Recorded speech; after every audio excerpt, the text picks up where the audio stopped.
What's up, YouTube? This is True Raw for Sports. So this particular video, hadn't planned on doing it. It's inspired by a comment from Pop. And don't beat up on Pop. Pop probably young. You know what I'm saying? He left a comment in my prior video. Hope he don't remove it after this video. But he said, you know, you talk about LeBron's stat padding and whatnot, but what about Kobe's 81? I mean, wasn't that stat padding?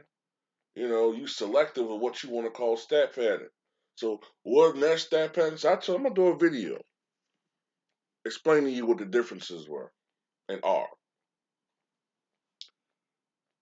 To me, stat padding is when a player is in a game that has already been decided, and the player's main goal at that time is to accumulate stats for personal achievement or some type of personal accomplishment, and the numbers or the scoring that he's doing at that time has zero impact on the game. Okay. Um, Now James Harden had a game where he had 60 points, and the game was like a 40-something point blowout. Now I'm not saying his 60 points were impactful, or I'm not saying that 40 of his 60 points were impactful. But the fact that he was still in that game, in a game that had long since been decided, was cheapening what he accomplished. But what's even worse is a guy that's in a game like LeBron was and has been several times this season, when his points have absolutely no impact in the game whatsoever. Sure, he might score 30 points, but he's given up on the defensive end just as many, if not more, much more. And a lot of LeBron's points these days, a lot of his points, if he's averaging 29, half of them are coming in garbage time when the Lakers are down by 25 or more, and he's out there playing against the second unit, and he's scoring, but look, the team on defense, he gives a bucket right back up because as soon as he scores, they come right down the other end, and his Matador defense allows the defense, the offense, to score a bucket right back. So it's not impactful. Kobe in this particular game, the 81 point game, it's a total different situation. The Lakers were trailing for much of that game. At halftime, even though Kobe had 26 points at halftime, the Lakers were down 14 points to a team that was the second worst team in the NBA.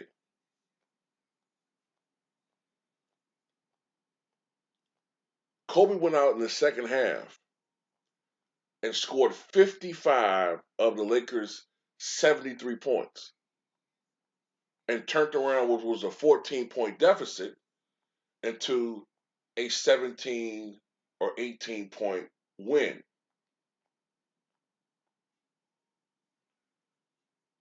Solely off of his historic performance. That's impactful. And he did not have a Russell Westbrook on that team. He did not have an Anthony Davis on that team.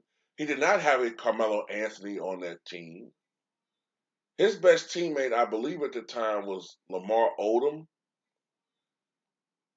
And he had, no disrespect to Kwame, great YouTube channel, but Kwame is Kwame. Smush Parker. I think he had what was this? Medvestinko, they used to call him. Medvedinko, a.k.a. Medvestinko. They might have still had Rodmanovich on that team. That team was not good, man.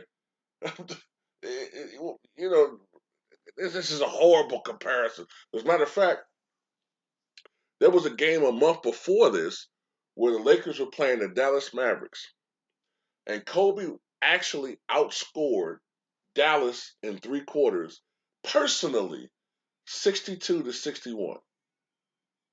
It was his scoring burst that gave the Lakers a 30-point lead. And you know what he did? He sat in the fourth quarter because it was unseemly for a superstar to sit up there and beat up on the second unit. He could have scored 90 points, but he sat in the fourth quarter. His team was up 30. The fuck the point of being out there? You know how many times as a Bulls fan and being a Michael Jordan fan growing up, you know how many times I wish Phil Jackson had left Mike in the game so he could get a 50? And you know, look, Michael Jordan had 10 49-point games. 10 49-point games. I think something like 17 48-point games. Uh, I think he had like 40 games where he scored 46 points or more. What I'm getting at is if he had the mentality of a lot of these players today who are always pushing the envelope and just trying to get 50 or, instead of 31, well, if you include playoffs, 39 regular season game, or 39 games of 50 points or more, he could have had double that figure. When the Bulls are up by 20, why have him out there? The risk of injury, you could give some of the bench guys some time to go out there and get some actual gameplay. You know, why be out there and play unnecessary minutes? The guy talked about how much his knee is a fucking wreck, right? His knee is such a fucking wreck.